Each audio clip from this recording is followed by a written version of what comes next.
Good afternoon, welcome everyone. So for those of you watching live, it's Tuesday afternoon here. I don't know where you guys are. Well, I do know where you are because you've all said. So whatever time it is for you guys, if it's late at night, we'll try and keep this short and sweet. If it's early in the morning, welcome to your morning lesson. We are going to spend the next hour, as always, in that program up there, Capture One, and that is our raw processing. Well, it's my raw processing software of choice. It's not everyone's. That's okay. We can still all be friends. But for the next hour, we're going to be editing in that program. That program is the piece of software that's written by a load of guys in Denmark that takes the data that your camera collects as raw files. It also takes JPEGs. It also takes TIFFs. It takes everything else that you want to throw at it. But in theory, to get the best out of an image, we want to take the raw data from the camera, process it through a raw engine, of which there are many. Most camera manufacturers have their own processing software too. But Capture One tends to give us some consistency across all the different manufacturers because they're all profiled to the same level. And we can then edit, we can hopefully enhance, we can hopefully improve, and more importantly, sometimes we can recover detail and dynamic range. And I'm going to talk about that a bit today. About the definitions, but anyway, we can recover all that stuff to make the picture look like what we remember. We are not in the industry, in these sessions anyway, of inventing pictures that never happened. There will be no flying unicorns in the sky, there will be no pink water, there will be no composites, and there will definitely not be any generative AI that brings stuff that wasn't there. No issue with people that are using AI, and actually no issue with a lot of the tools that use AI, but that's not at the moment where we're at in terms of these sessions, simply because what Capture One is designed to do is to get the best out of the data that your camera sent to it. So that's where we're going to come from. For those of you that are not live, there is very little point in you asking questions. There is a point in you asking a question. We'll try and answer them in comments. But you're not going to get an answer in this video. For those of you that are live, make use of the fact that you've taken the time and effort to be on here and ask away. So if we do something that doesn't make sense, or you've got a question, or you've got a suggestion, or you've got a weird thing that, well, photographically, that's come up, then please put it in there. We'll try and cover stuff as we go. So before we get started for the whole births, deaths and marriages section of this episode, number one, the version of Capture One that we're using has not changed since last time, which is rare, I know. So 16.4.4, to a certain extent, and we're going to cover some of that in a second, the version number has become less important. Basically, we're on the latest version, and the reason it's become less important is because Capture One have changed the way that they encourage you, we'll use that word, to subscribe to software on the basis that you are then always able to use the latest. So every now and then, a new camera comes out, a new version or a new feature comes out, and people then, we see it, it's funny, we see it on social media. I bought this software 2 years ago and it doesn't have the new camera that I bought. Okay, and it won't be retrofitted. So as new cameras are released, there needs to be a new version of the software that includes support for that camera. We can argue the whys and wheres, but that's the way that Capture One is built, and it's around its engine. So it's the bit that everyone loves about Capture One is the reason why cameras don't necessarily go backwards compatible into previous releases. So if you're going to invest in a brand new camera, in the same way that may mean you now have to buy brand new batteries, it may mean you have to buy brand new memory cards, it may mean you have to buy brand new cables. Well, consider your software as well. It may be that your operating system doesn't work with that camera. It may be that your hardware needs upgrading. Whatever the thing is that causes it, it should be a factor. If you're going to buy new kit, make sure all of your surrounding kit, peripherals and software work with it. Otherwise, that would be silly, right? So 16.4.4 is the current version of Capture One. Anything older than that, you're probably going to be able to follow along. If you're on a version 15 or 16, generally most stuff is in there. If you're in a really old version, so more than sort of 2-3 years ago, there might be some features that are missing, but most of the stuff that we do in these sessions is pretty core. It's not really using many of the bells and whistles, as they're referred to sometimes. So, for those of you that are wanting to get files in to be edited, it's there. Go there. Not to any other place. Some people have have found rather random upload sites. Not going to happen. Go there. Upload your file, whether it's a raw file or an EIP file, doesn't matter. Include your name and what the issue is or what you'd like us to have a look at, and we'll try and get them featured on here. So before we go into Capture One, I sort of alluded to it there. I had a couple of questions from last episode, which was last week. It seems ages ago, that I'm going to cover quickly today. Number one, pricing. I don't care what Capture One charge, as in from the context of this. That could say $2,099. That could say $29.99 as a purchase price. I'm not here to justify or challenge or whatever the price itself, but I just want to make it really clear in terms of what people are getting and what they're not getting out of Capture One. Capture One offers, as of right now, today, what is it, 13th of August 2024, 4 different ways of using Capture One. I'll be very careful with that. And I'm not going to say buying Capture One, because even a perpetual license is a license which gives you the right to use. You don't own it. It's not an asset that you've bought. It's not, you haven't bought the freehold, you bought the leasehold. Let's put it that way. But you can buy Capture One Pro. These are UK prices, remember, so your currency may vary. But you can buy Capture One Pro for £299.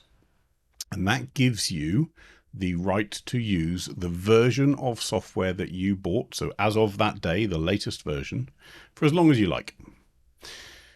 But it's that version. So if you're on 16.4, when 16.5 or 0.6 or 0.7 comes out, that is not your version. Your version is 16.4.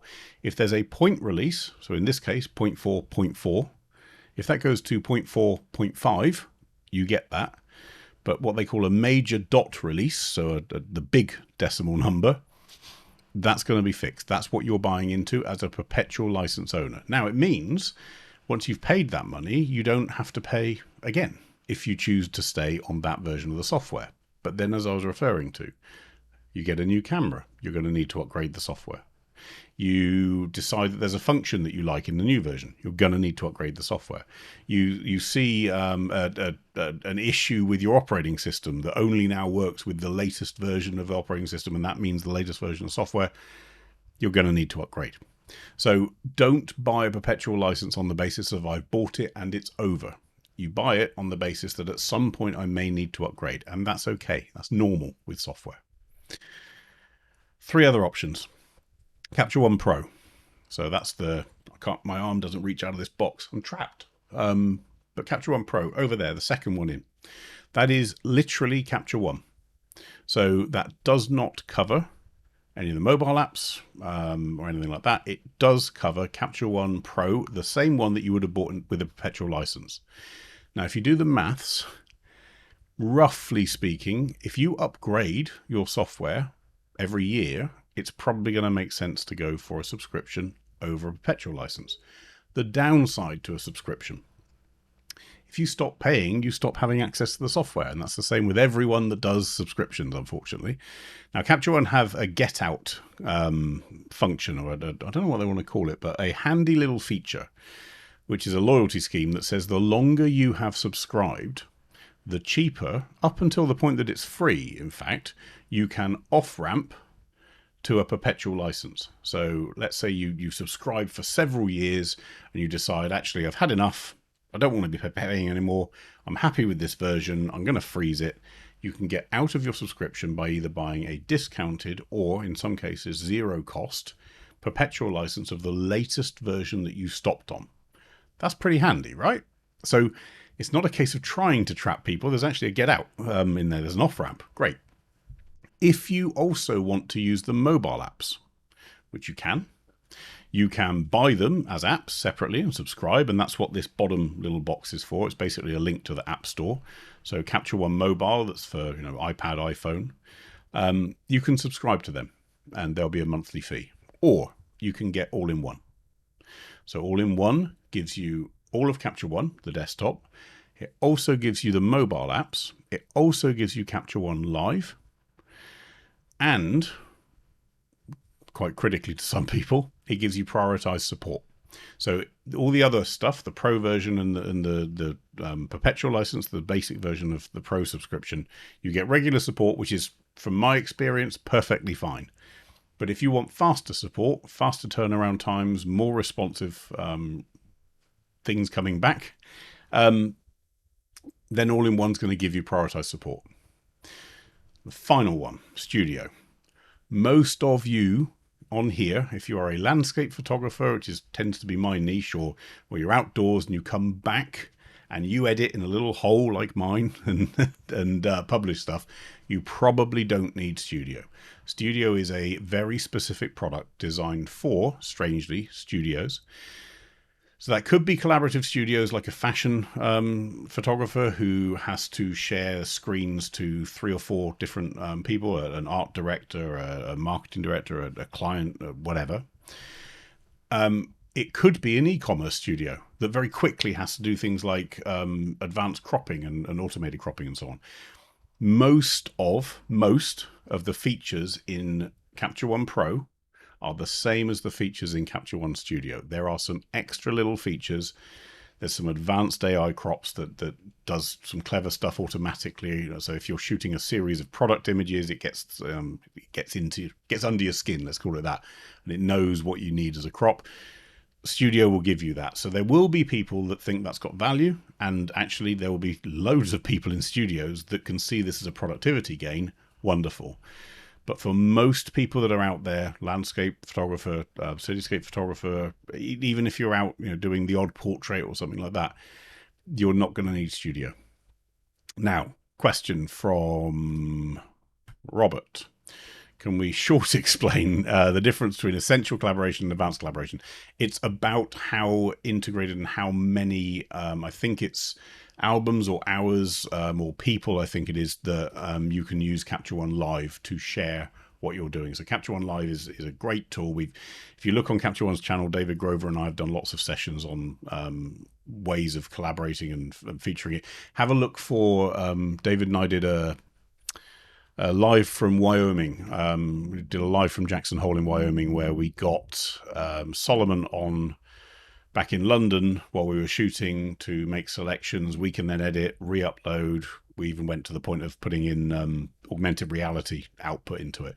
But Capture One Live gets a lot more useful because of the volume of live access that you get in All-in-One versus the base level in Pro. And part of that is because it started out, funnily enough, with Pro or perpetual licenses have a problem, which is the live element of Capture One costs money to run. It's a cloud service. So how do Capture One charge for it? And they had Capture One Live as a chargeable option. All-in-One gives you a lot more of that bundled in.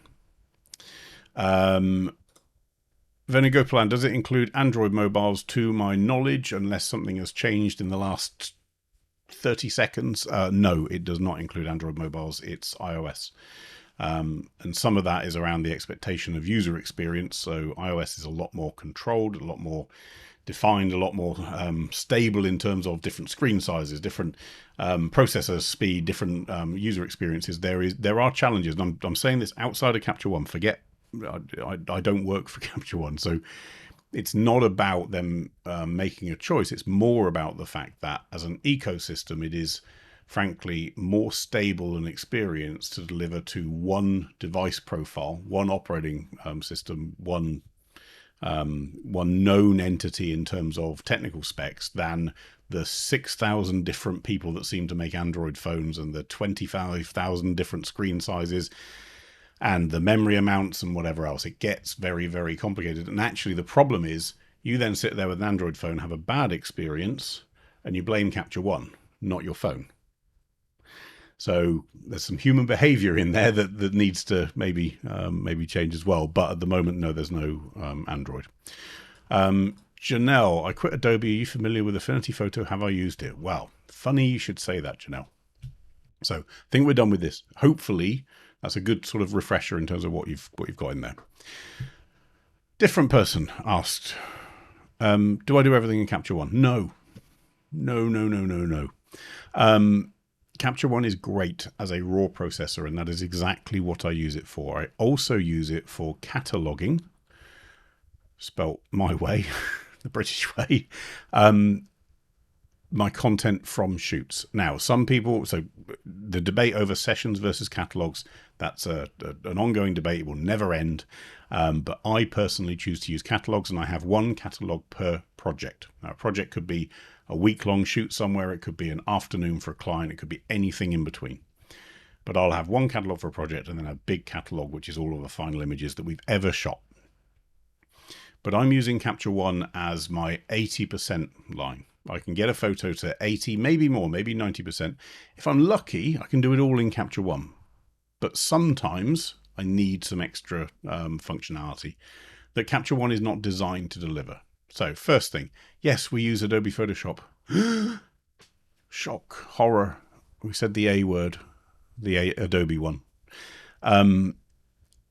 Because it's a pixel editor. And actually, I grew up with Adobe Photoshop. I've used it for a lot longer than I ever used Capture One. I'm very happy with it. I'm very comfortable with it. It's a sort of go-to. If I need to do something quickly, I can do it.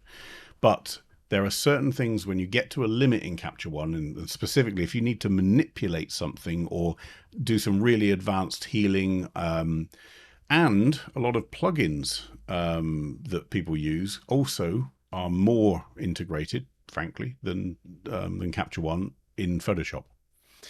So my general workflow tends to be Capture One, base edits, we'll get it to 80%, maybe 90 if we're lucky. Strangely, if we get it to 100, we don't need to go anywhere else. But then most of the time it will go into Photoshop for a quick round of healing and checking stuff and whatever. It doesn't mean that Capture One's healing tools aren't good. They are. And actually, quite often they do a better job because they're dealing with all the raw data that it's got available. Remember, the second it goes into a pixel editor, we've lost some of that raw data because it's flattened it down into, even if it is a 16-bit TIFF. And then from Photoshop, I'll then make a decision. So Affinity, to Janelle's question, yes, I use Affinity, and I still use it to this day for panoramic stitching. Now, that sounds weird, doesn't it? Because Capture One does panoramic stitching, and it does. And actually, I would say 70% of the time, the panoramic stitch in Capture One is fantastic.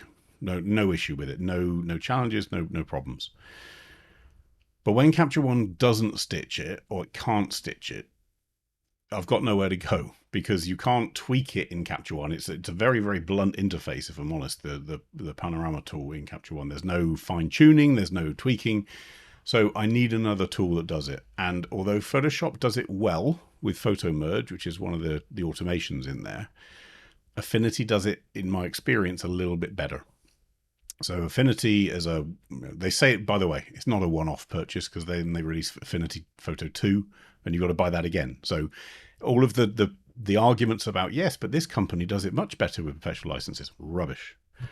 Every single software company has to continue to get revenue, otherwise they can't pay their salaries. And then you don't get a new product, and then you complain, and then the company goes bust. So every company needs a continual revenue stream, whether that's by getting you to pay every 2 years for a big version, or whether it's getting you to pay every month for small updates. It doesn't matter. That's what they're doing. So Affinity, I will go into. I've got it. We use it for panorama stitching, and it just gives you a little bit more fine tuning and control over it. If you are focus stacking, Helicon Focus. If ever anyone says what's the best tool for focus stacking, I don't care what anyone says.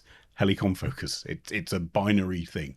They are fantastic at this stuff, and I've even done handheld focus stacks with Helicon, and it still works it out. It's great. So consider it. Now, focus stacking is a very niche piece of or area in photography.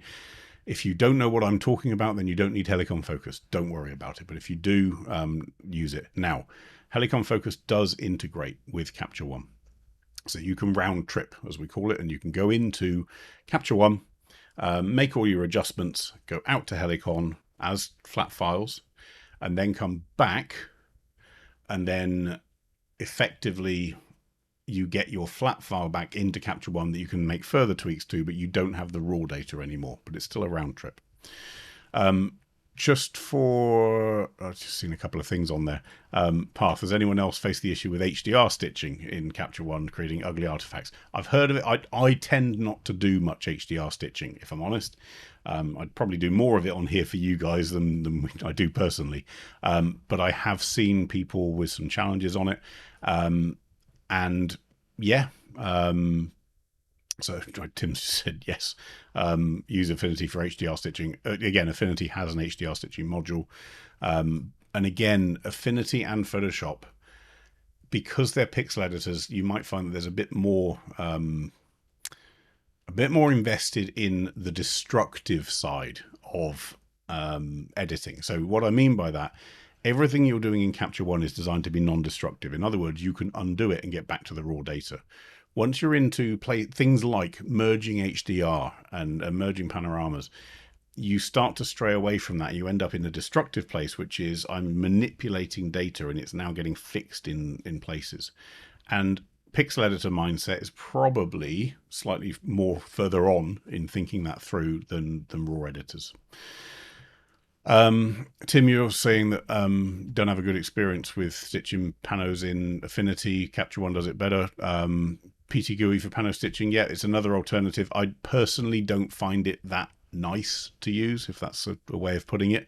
But yeah, to be honest, some of this also comes down to what you're stitching and how you stitch it. So if I'm stitching with a technical camera and literally just shifting the digital back separately from the lens, Capture One gets it spot on 100% of the time.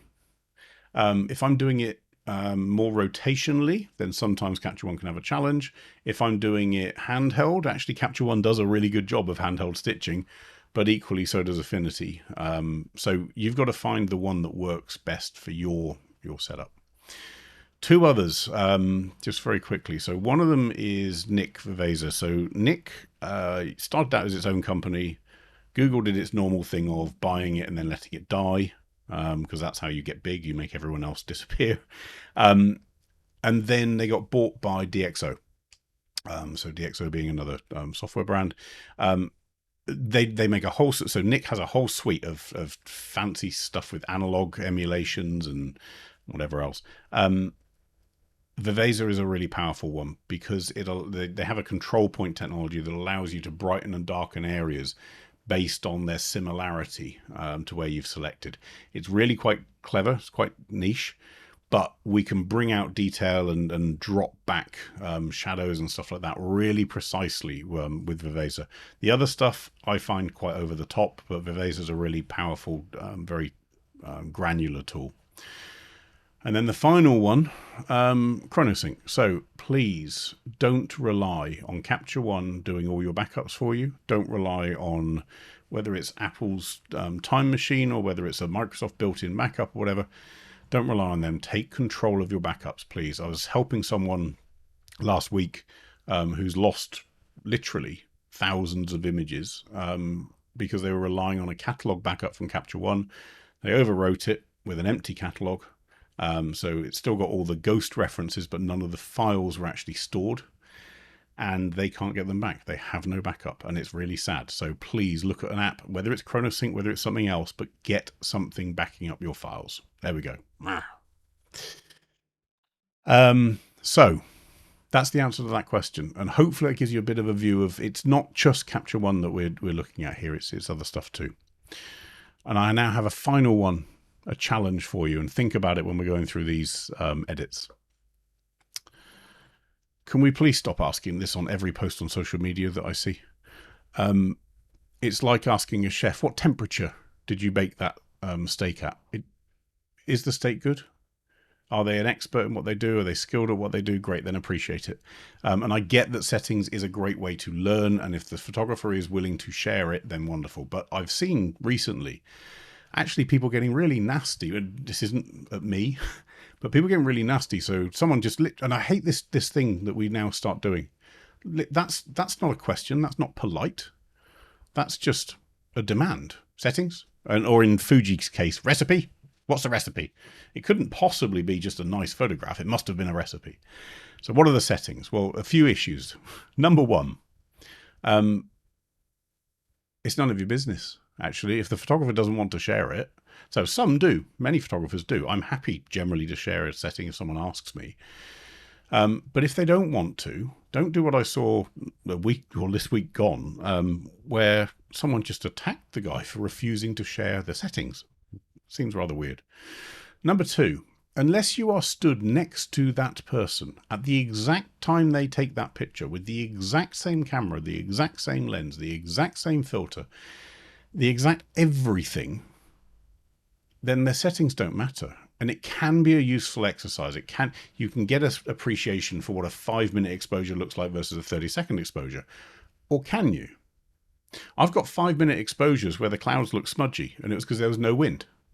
I've got 10-second exposures with great big long streaks in the sky because there was a lot of wind. The settings don't matter. And I'd actually encourage everyone watching this, please, do this differently. Do a different exercise. See if you could work out the settings.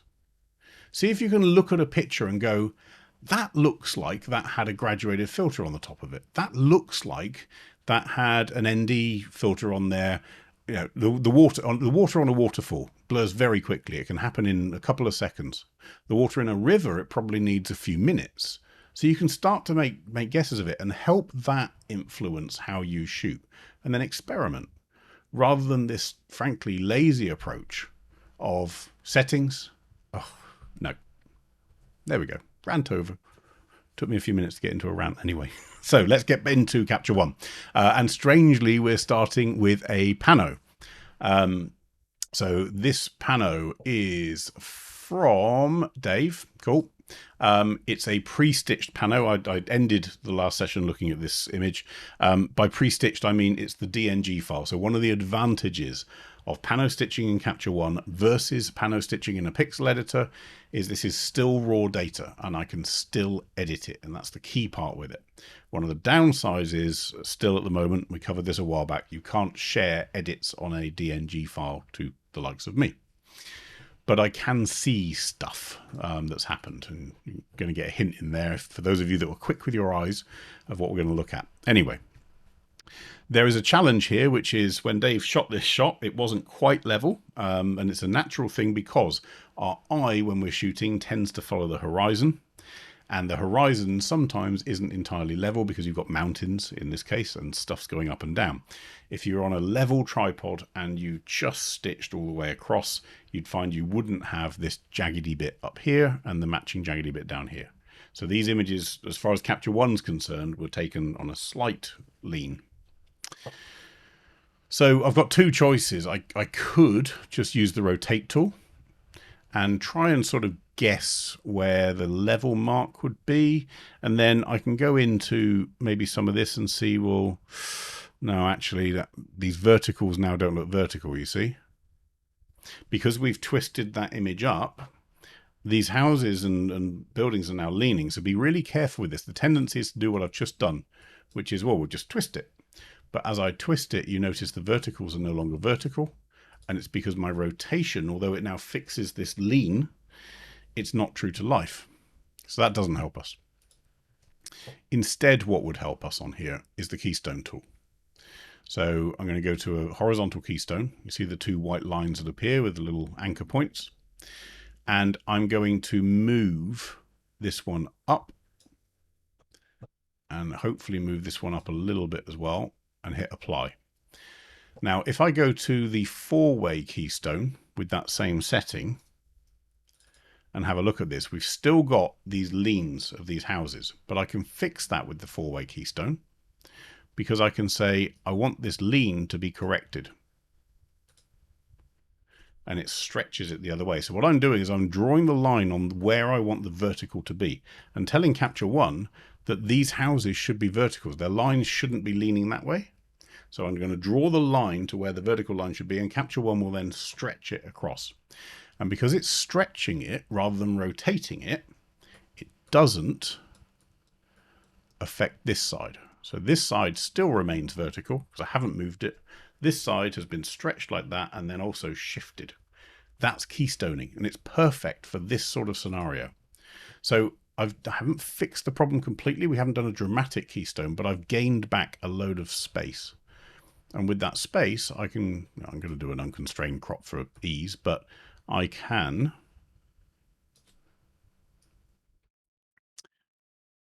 now make use of more of that image, frankly, of these rice terraces and hills. So let's go into there. And now I've got a relatively level, relatively straight. You may be able to find a couple of issues in there, but in broad terms, this is much better than where we started at there. Okay. So if I don't like, by the way, you notice how it seems a little bit squashed now because of that keystone. It's sort of squashed down a little bit. Well, I can fix that because in my keystone setting, I've got this thing called aspect. An aspect controls how wide or how tall our image is. And I can fix using aspect, so I can re-stretch it. Be careful not to do this too much, and you might want to zoom in when you do this and have a look at some of the, well, frankly, man-made elements, because we know the aspect ratio typically of the roof of a house or, you know, a car. If you start to see your cars are all squished to be half the width, just be sensible with it. Few things where, oh, I love this. Yes, comments, we like that. So, Tim, even if you're shooting at the exact same time, then you may want different settings because it's an artistic choice. Absolutely. If you want the exact same photo, then the settings are important. But if you want to put your own stamp on it, they're irrelevant. Where are we? Brian, another manners thing. Don't edit my shared photo and sending it back telling me you like yours better. You can't stop people doing that, but yeah, I can get the frustration. Douglas has missed work. Bad. But it doesn't mean he's live. Hello. And Ralph, yeah, so the way that some people ask is quite rude from my perspective. And that's what I saw last week. I've seen it before, but last week I saw one thread and I was just, no, this is out of order. You wouldn't ask for it if you were face to face. So online it's just the same. So we've got our image here, but it is a little flat. We get that. So because it's a DNG, I can still see the sorry, I've still got the original raw data. None of the edits that Dave has done, if he did any, have come across. So we're going to have to start from scratch, basically. Jack, can you apply keystone tools several times, first horizontal, then vertical? Yes, you can. However, it's a very, very, very fast way of getting very confused very quickly. So I would encourage you to choose which is most important, horizontal or vertical.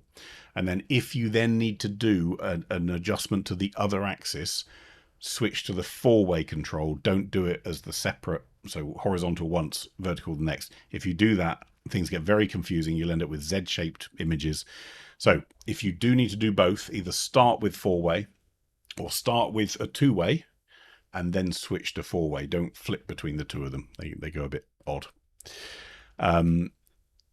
Paula, what about shooting monochrome pictures and sending it back after treating it with a colorizer bot? Yeah, not a fan.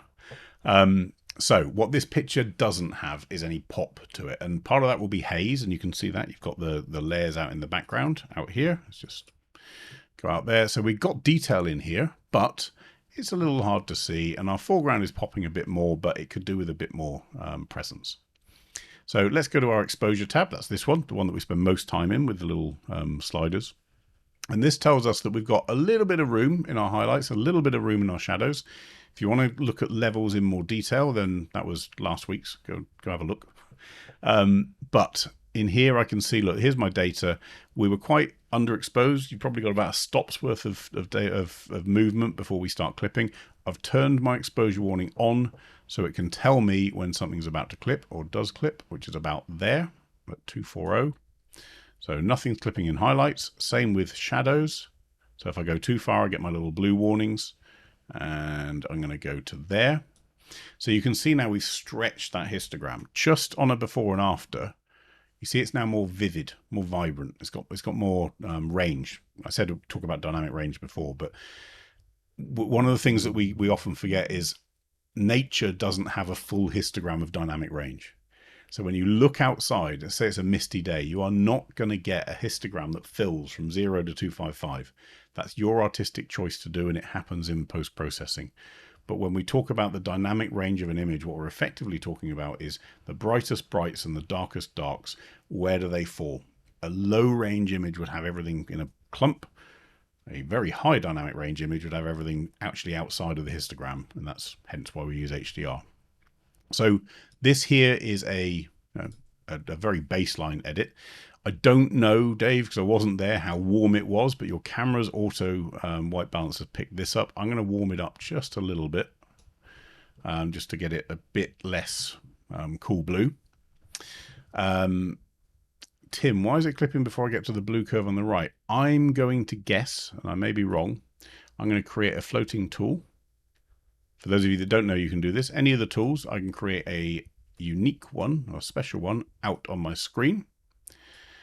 And I am going to guess that there is a tiny bit of blue data.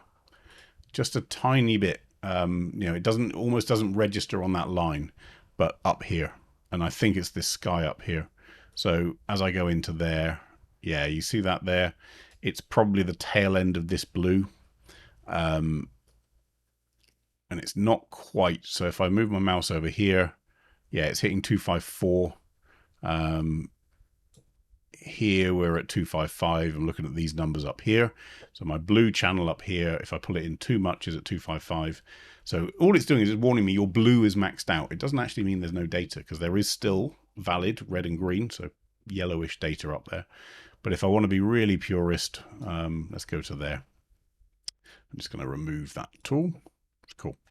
So yeah, the clipping is based on, also remember, your preferences. We covered that last week, but in your settings you can choose where it tells you it's clipped. Crying out for dehaze, maybe. So a couple of things with this shot. Number one, yes, let's give dehaze a go.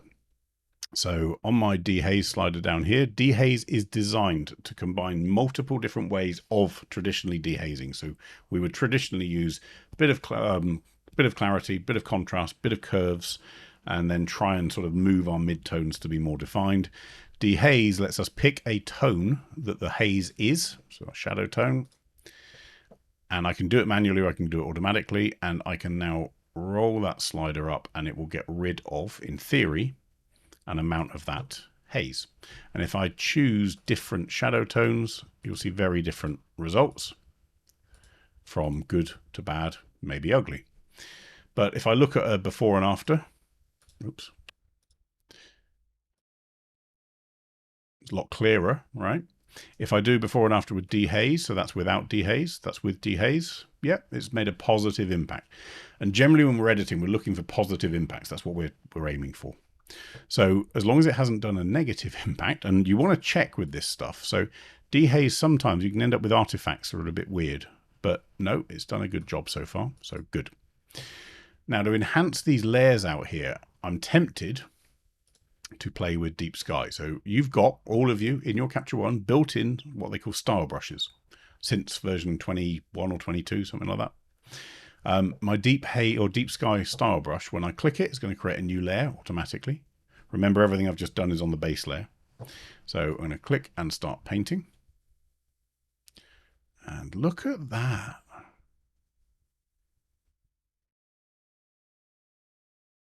So all of a sudden, I've got all my detail back here. I've also made a real mess of this foreground, and we'll come on to that in a second. But if I look at my before and after again, that's done a pretty good job, right? If I turn this layer off, we can see how much of a good job it's done. Pretty nice. The problem is that because I'm a bit lazy when I draw, my mask has gone over the foreground. So I've got two options really with deep sky. I can right click, clear that mask, and fill it now. So it's now everything. Eesh. Let's not do that. Instead, I'm going to clear my mask and I'm going to use the AI brush to choose areas that I want deep sky to apply to. And I'm just clicking, I'm going to turn my mask on so you can see what it's done. So I've just clicked 3 times there and it's got a mask that's pretty good. And again, we're not going to go into huge detail on the refining because you can watch last week's for that. There's a lot in there. But the AI brush has done a really good job of getting it really accurate. But that can be sometimes too accurate. It can be obvious that you've got something on one layer and not on another.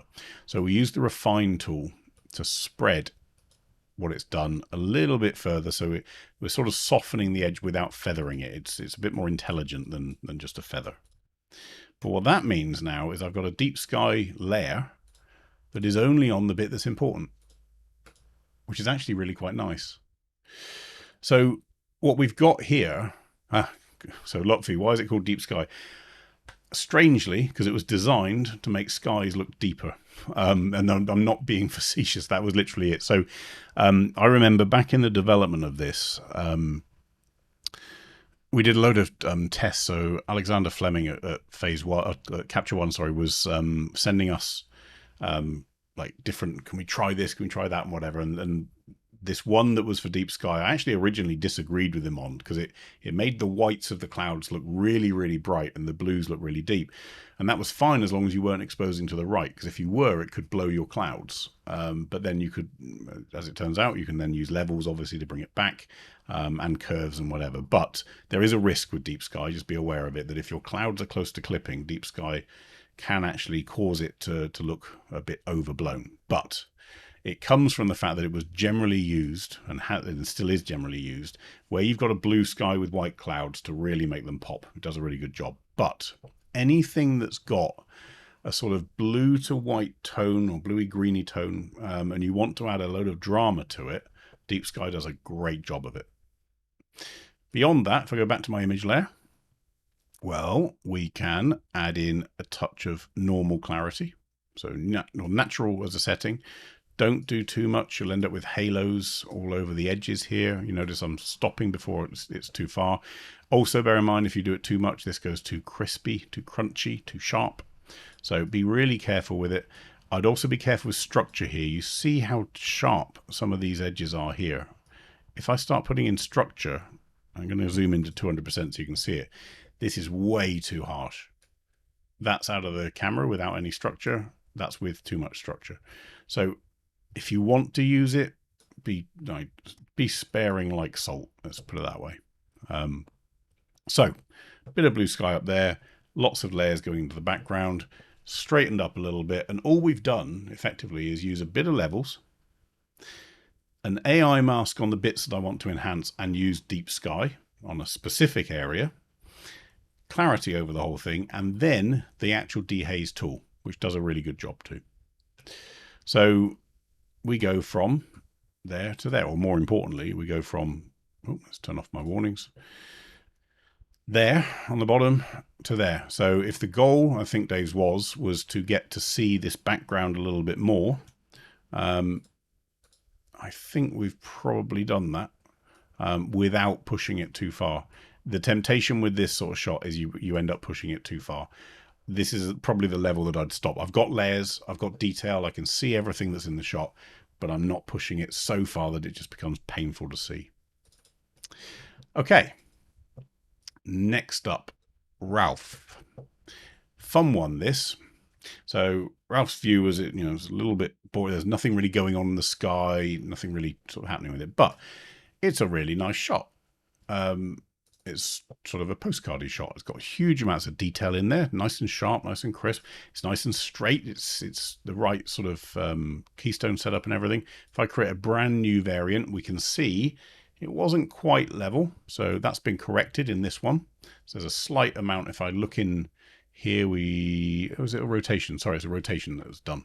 So 0.29 degrees. It's tiny, but you can see the difference between there and there. It's been cropped in. And we've got a bit more rich tone, a bit more detail in there. Now, what a lot of people will probably be thinking is, should we switch the curve? Because if I look at my histogram, I've got a huge amount of really, really dark data and then a bump of light data up here, which is tricky to process. So what would happen if I changed our curve to be from auto, which is the same as film standard, to linear response? Now, this presents an interesting output. Let's call it that. It's softer, it's more muted. And the challenge is that a lot of the layers, and there's a lot of layers that Ralph's done on here, will now be not obsolete, but they won't make sense to what's been done to the rest of the image, because our underlying curve, the default that Capture One brings in when it imports, is auto or film standard for most cameras. If you switch that curve, we're changing the underlying view of that raw data from this auto to this linear response. So this is a decision that this is a good example of it, a decision you need to make early on in the process, because if you make all of these different adjustments and all these different layers, and then you switch the film curve or the ICC curve, you've either got to undo a lot of that stuff, or you've got to kind of go through it piece by piece and work out what's still relevant and what's not. So this Parliament layer, that desaturates a little bit. That's probably, is it in color editor? I'm not sure where the actual desaturation was done. Let's have a look. There we are. So overall saturation was done by -20 on that layer. If I turn the layer off, we see it becomes more saturated again. But that -20 is interesting, isn't it? Was needed on this one, because without it, it's just too yellow, really, really yellow.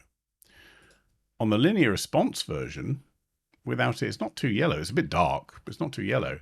And this has almost reduced it to the point where it's kind of murky. So I might want to bring that back. And this is what I'm saying, the challenge, and I covered it last week about curves and linear response versus film standard.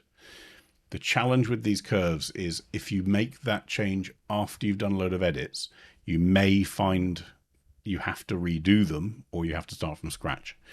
On this shot, Ralph, personally, I'd have been tempted to start with the filter with the linear response curve, simply because if I look at this level of detail, that's auto, that's linear response. And if I go in, I'm going to go into 200%, so it's a little unfair. But if I look in here, this just feels like I'm recovering less. You see here, I've got some bits that feel like they're blown. Here, it feels like I've got all the detail. And that linear response is just getting all of that structure and concrete and everything back. Now, the problem is, this is why I said it, to go from your edit already is a bit of a challenge for that linear response. So instead, if I want to get that detail back, remember, both linear response and film standard, they're using the same raw data. There's no difference.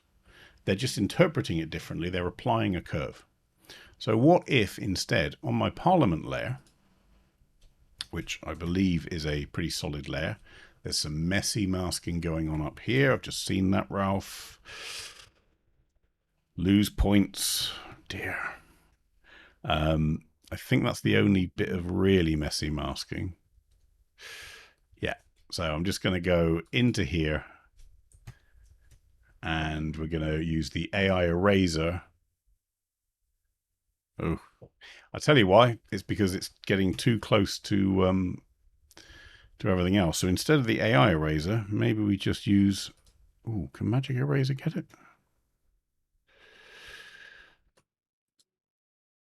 It would be nice. There we go. That's better.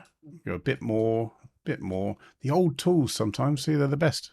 Good old Magic Eraser, Magic Brush as well. We used to love Magic Brush. Now it's dead to all of us because of AI. Anyway, so my Magic Eraser there, it's got a couple of extra bits there. I'm not too worried. I'm going to refine this mask just to take off the edge of some of this stuff. So my Parliament mask is now there, no problem. And in my exposure tab, I'm going to go to my highlights and I'm going to recover them completely. And look at this difference down here. I'm going to go into 200% again. So highlights not recovered, highlights recovered, not recovered. So quite often we're looking at, if we see a high contrast image, we need to use linear response. If we see a low contrast image, we need to use film standard or maybe even a high contrast curve. They're the baseline for your edit. It's your starting position. It doesn't mean that necessarily determines how your image ends up. I can start with a linear response image and make it look like it was started with auto. I can start with an auto image and make it look like it was started with linear response. It's just more work one way or the other. So don't go changing curves after you've done a load of edits, generally, unless it's a major screw up. Instead, remember that it's still relying on the same raw data. You can still go into your curve and actually make some of those changes if you want. Now, the second piece on here, and this is where there's a little bit of a behind the scenes thing here, let's call it that. There is a problem that I have with this image, and it is nothing that we can do in Capture One. I said it. And it's the reflection. So sometimes it depends on whether you were slightly off angle. Sometimes even tide and boats and whatever can affect the way that those reflections pull in an image. And if I pull up a guide, where's my, there we are, my vertical guide there. If I look at this street light reflection, I'm going to zoom in. Nice and straight, pretty straight, good. These are things that are harmonious to look at. That street light, pretty straight. These lights here, I'm just looking from the light and then the trail that comes down. Lovely. Let's just move my little marker along here. Ooh, we start to pull away. Here, let's get maybe this street light here. Starting to pull away a bit more. By the time I get to here, from there, or here more importantly, to here, there's a definite lean to the reflection of the light. It's not the end of the world, but it's just if these bits are nice and straight, why aren't these bits? It would be nicer if they were. This is level. This is level, so it's not a rotation thing. And remember, if I were to rotate this or keystone it, for everything I fix here, I get worse over here. So instead, shock horror, we're going to edit with. And there's a reason for using edit with. Where are we? There you are, stacking Helicon focus. We love that. We're going to edit it in Adobe Photoshop. Set it as a TIFF, 16-bit. That's the most data we can get. Personally, I would have it as Adobe RGB because that's what I edit everything in. Your choice on profile, but that's where I would be. I'm just going to drag my Photoshop over to your screens so you can see. And there are two things that we can use to fix this. One, so I'm going to set up a little ruler. One is a filter called Liquify, which is the one that in olden days they used to, well, olden days, it was 10 years ago, they used to use to change human bodies into thinner, fatter, taller, shorter, whatever. That was Liquify tool. That was what it was renowned for. Now we use it to fix light reflections in rivers. So I can grab my tool, we press the W button on the keyboard to get quick access to the move tool, and I can just quickly correct for it. And if I were to, oh, sorry, I needed to make that smaller so you could see. I'm really sorry. Let's just undo all of that and I'll show you again. So filter, I was doing stuff off of your screen. Liquify, there we go. So smaller version of it. So Liquify tool, we choose, in this case, the warp tool. So W launches that. There are other ones. There are, you can guess what this tool was used for in its day.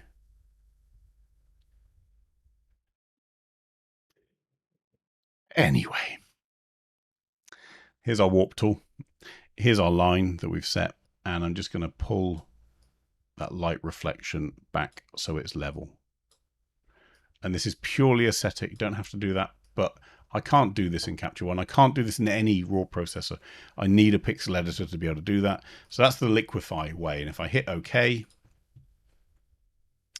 it processes that. And if I were to get rid of my line, and let's just do a quick undo and redo, undo, redo. You can move this as much as you like. That's your call. Whoops. So I'm going to undo it as well. And we're going to use the second tool, the second one. I'm going to draw a marquee over here. I'm going to put my line back. Edit menu, transform. warp. And I've got these little handles here. You can guess what the handles do. I can stretch parts of the image and the rest of it keeps its conformation to where it was. So this part on the right hasn't moved. This part over here has, because I've pulled it. I can even do that in the middle. We can Z shape the reflection if we want. But most importantly, this is now nice and straight. And you can see how much we've pulled it out by to do that. If this is pulling these wrong, then I can always pull back in there and just use this middle bit and whatever. So this is all a game of sort of tweaking and testing and trying, but I would put guides in place so you can keep an eye on whether or not you're keeping things central. But you notice that this is stuff that of course you couldn't do in Capture One. Now that's done, let's just hit the tick box. This isn't necessarily correct, so don't kill me for it. It's not necessarily the right warp, but it's an example. Because I did it as an edit with in Capture One, if I save this file, there it is sat there in Capture One. And the value of that is it's invaluable, frankly, because it's keeping all of your edited versions in Capture One. If you export and then load them up in a pixel editor, Capture One doesn't care where they are. It's not going to keep an eye on them. It's not going to keep them up to date. It's just handing them over, and it's your problem.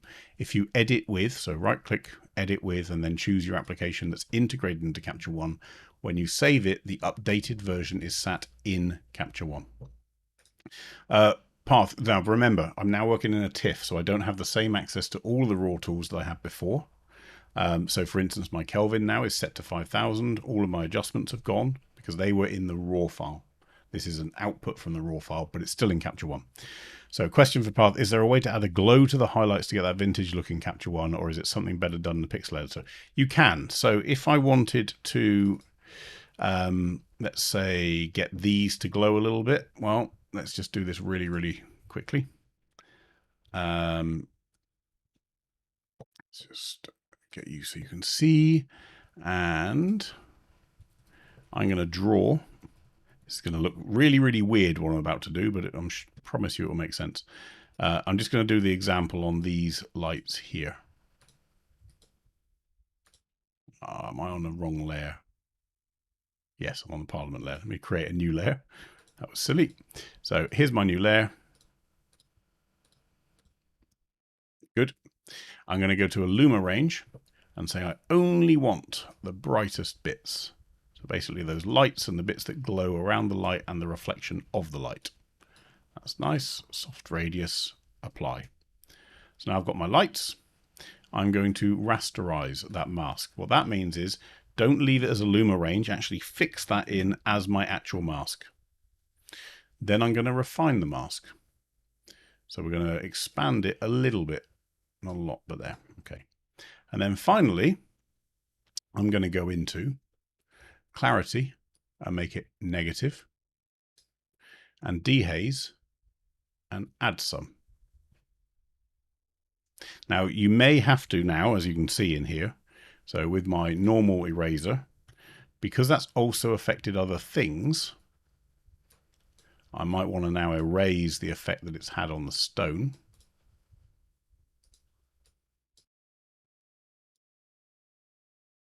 But effectively, it's giving you a softer haze or a glow to get that sort of, as you say, vintage look. But it's by doing negative clarity and negative dehaze. The problem with doing that on the whole image is it will look blurry. It just won't look nice. So you've got to be careful with this. You can also, with that one layer now, effectively you could pull a little Luma curve to really pop those highlights. So you're just playing with the toning of it. But if you want it to softly glow rather than have pin sharp highlights, that's the way that I would do it anyway. So Ralph, no issue with it, but that bit is a little bit annoying, and I would consider maybe on this one starting from linear response, but you can do the same recovery with highlight that you can effectively with linear response. It's pulling back the same data. There's no issue. Ken, we haven't got time today, and that's my fault because we went a bit off. Well, I went off track because someone specifically asked. There we go. If you've got questions, send them in. If you've specifically asked about applications and stuff, hopefully we've sort of covered a lot of that stuff that's helpful to people. But we'll start next week with this one from Ken, which is a muddy brown challenge, I think was the note with it. But in terms of that round tripping stuff, in terms of, where's my button? That one. It's not just Capture One that we're using. Of course, Capture One is the primary tool. That's effectively our bedrock for everything that you're then editing from beyond. But it doesn't do everything. It's not designed to do everything. If you've got specific things like liquefying stuff, warping stuff, healing stuff, even sometimes the keystone stuff you might want to do a bit more manually, that's what pixel editors are for. And if you don't get on with the panoramic stitching in your raw processor, use another tool to do it. If you want focus stacking, use the best tool, frankly, to do it. If you want dodge burn control in a more specific way, use editors that are designed to do it. And all of these ones, all of them, just switch back to Capture One. Let's go back to Ralph's shop. I can, if I'm on here, I can pump this out to Nick right here. I can pump it to Helicon Focus. I can send it to Affinity. They're all integrated. We can do that round tripping. It's all part of that same ecosystem.